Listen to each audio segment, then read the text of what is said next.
नमस्ते। आज हम लग्न कुंडली के बारे में जानने वाले हैं।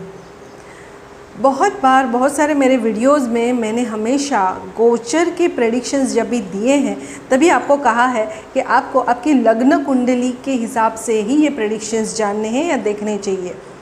लग्न कुंडली क्या होती है ये नॉर्मली किसी को पता नहीं होता है, क्योंकि जनरली हम किसी ने आपको अगर आपकी राशि पूछी है तो आप तुरंत आपकी जो राशि है वो बता देते हैं, लेकिन आपका लग्न क्या है ये अगर क्वेश्चन किसी ने पूछा तो ये नॉर्मली पता नहीं रहता, या लग्न कुंडली कितनी अहमियत रखती है ये हमें पता नहीं होता। तो आज हम जानेंगे ये लग्न कुंडली होती क्या है, उसका इम्पोर्टेंस क्या है। रत्न शास्त्र में जब भी रत्न भी आपको यूज़ करने हैं या आप शादी करना चाहते हैं, आप अब्रॉड जाना चाहते हैं, इन सारे मेजर प्रेडिक्शंस में लग्न कुंडली बहुत ज़्यादा इम्पॉर्टेंट रोल प्ले करती है, ना कि चंद्र कुंडली। चंद्र कुंडली एक हिस्सा है इस कुंडली का, एक छोटा सा पार्ट है। लेकिन अगर मुझे किसी का स्वभाव या किसी पर्सन को डिटेल्ड में जानना है कि ये पर्सन क्या है, कैसे है, या इसकी जॉब के बारे में मुझे जानना है, उसके नेचर बिहेवियर के बारे में जानना है, शादी या मैरिड लाइफ के बारे में जानना है, संतान कब होगी, कैसे होगी, ये जानना है, तभी इन सारे सवालों के जवाब मुझे सिर्फ लग्न कुंडली ही अच्छे तरीके से दे सकती है। और ये लग्न कुंडली क्या है, ये वेरी सिंपल। आप भी अगर आपको एस्ट्रोलॉजी की बैकग्राउंड नहीं है फिर भी इस वीडियो के ज़रिए आप आपका लग्न क्या है या आपकी लग्न राशि क्या है ये ज़रूर जान सकते हैं। तो चलिए देखते हैं कि लग्न कुंडली या लग्न राशि कैसे देखी जाती है। नॉर्मली ये आपका होरोस्कोप दिया है। इस होरोस्कोप में 12 हाउसेस रहते हैं, 12 घर हैं। इस 12 घरों में हर एक का एक सीक्वेंस या पैटर्न सेम है। इसे हम फर्स्ट हाउस ही कहते हैं। वहाँ पे कौन सा भी ग्रह है या कोई भी अंक लिखा है फिर भी इस हाउस को किसी के भी कुंडली में, ये यूनिवर्सल रूल है वैदिक एस्ट्रोलॉजी में, जब भी आप इस कुंडली में फर्स्ट हाउस कहाँ पे है ये अगर देखेंगे तो इसी हाउस की तरफ देखेंगे और इसी हाउस को या इसी घर को हम लग्न बोलते हैं। लेकिन हर एक पर्सन का लग्न राशि अलग अलग होती है, लग्न कुंडली अलग अलग होती है। वो कैसे? इस फर्स्ट हाउस में यहाँ पे कोई ना कोई एक अंक लिखा होता है और यही अंक आपको आपके लग्न राशि या लग्न कुंडली के बारे में जानकारी देता है। यहाँ पे बोर्ड पे मैंने 1 से लेके 6 तक की सारी राशियाँ लिखी हैं। 1 यानी मेष, 2 यानी वृषभ, 3 अंक यानी मिथुन, 4 अंक यानी कर्क, 5 यानी सिंह, 6 यानी कन्या, 7 यानी तुला, 8 वृश्चिक, 9 यानी धनु, 10 यानी मकर, 11 कुंभ और 12 है मीन राशि। ये जो अंक राशि को दिए गए हैं ये हमेशा फिक्स रहते हैं, ये बदलते नहीं रहते। अभी इसी राशि में से यहाँ पे जो अंक है लग्न कुंडली में वो है 2 अंक लिखा है, और इस राशि में अगर हम 2 अंक की राशि देखेंगे तो 2 अंक की राशि आती है वृषभ। यानी इस पर्सन के होरोस्कोप में लग्न कुंडली में लग्न क्या है या लग्न राशि क्या है, वृषभ। इस जातक की लग्न कुंडली लग्न राशि है वृषभ। इसकी अहमियत क्या है, इम्पोर्टेंस क्या है, इससे और हम क्या जान सकते हैं ये मैं डिटेल में आगे बताती ही जाऊंगी। लेकिन मेरे ख्याल से यहाँ पे ये क्लियर हो चुका है कि फर्स्ट हाउस में जो भी अंक लिखा है वो आपकी लग्न राशि कही जाती है।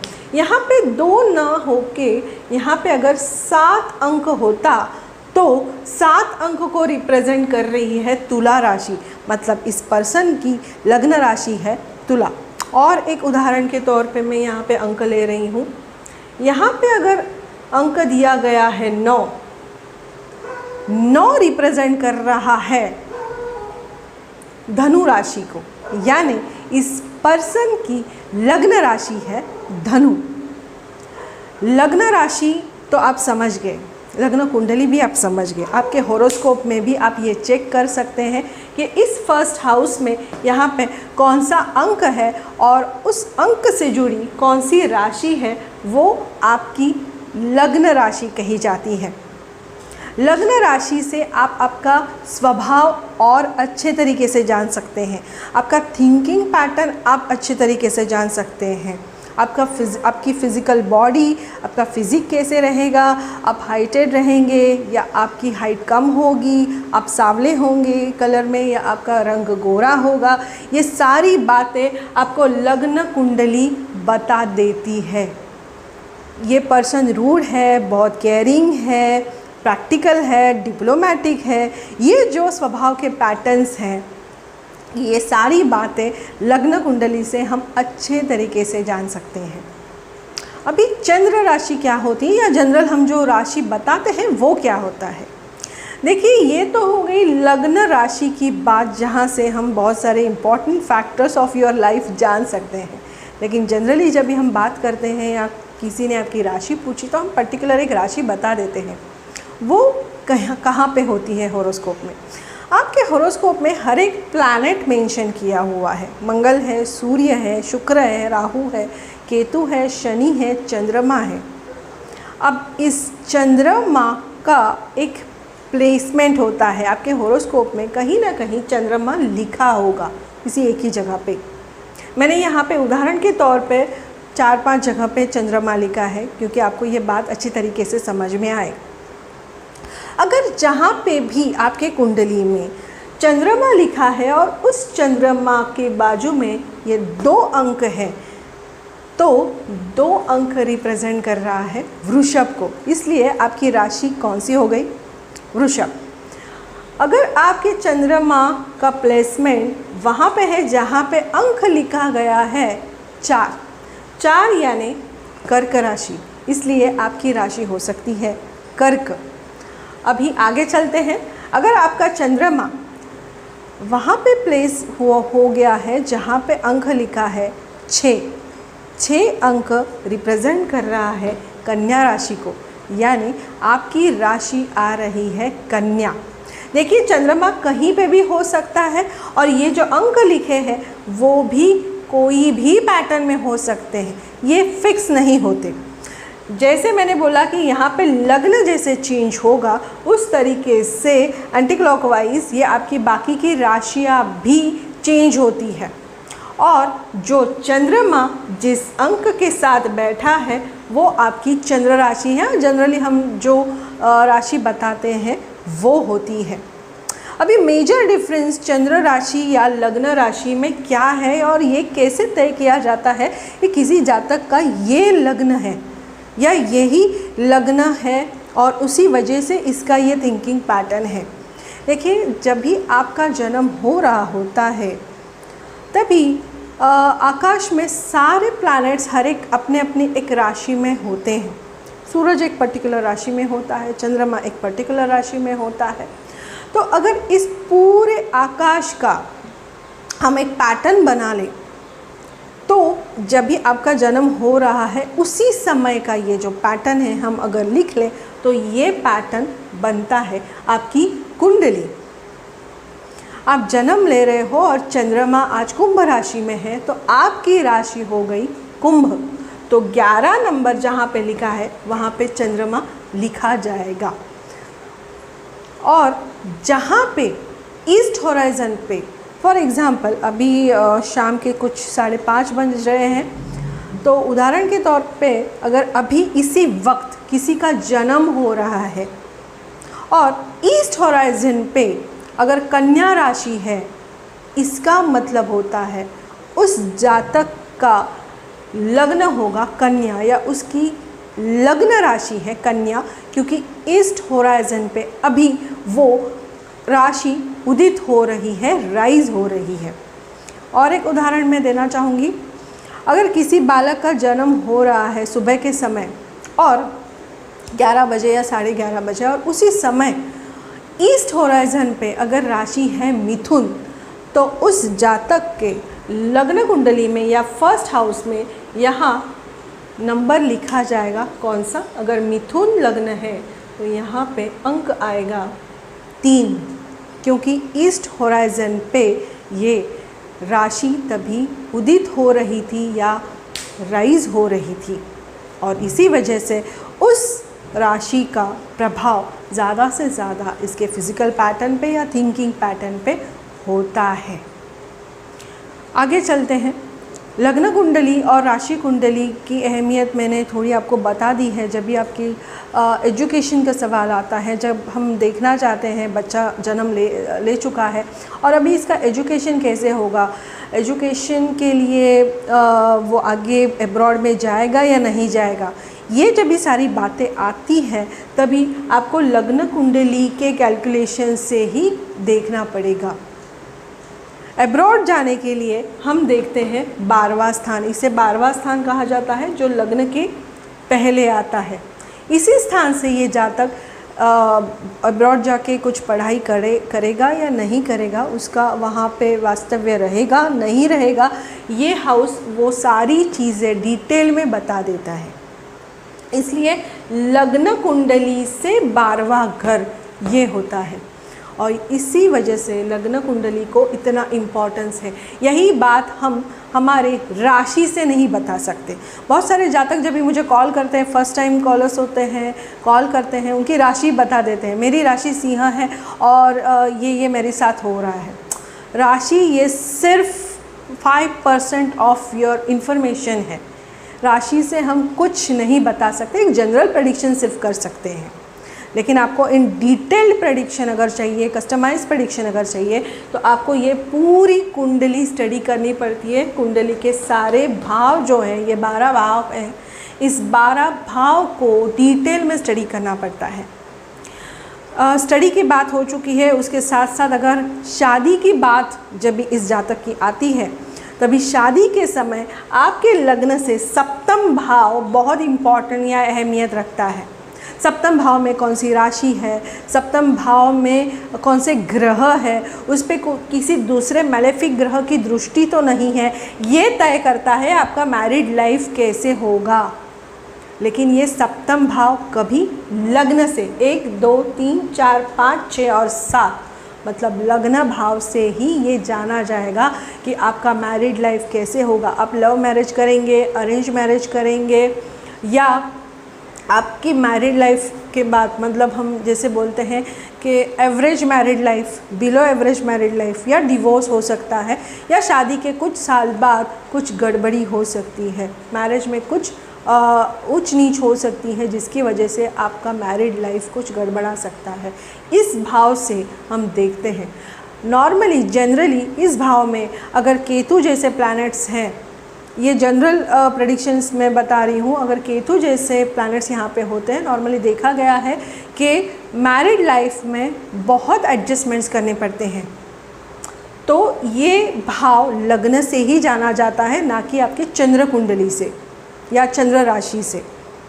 ये होगी मैरिज की बात। जब इस संतान की बात आती है, मुझे संतति कब होगी, या बहुत सारे केसेस भी ऐसे हैं जहाँ पे आपको आर्टिफिशियली मेडिकली हेल्प लेके ही संतान होती है।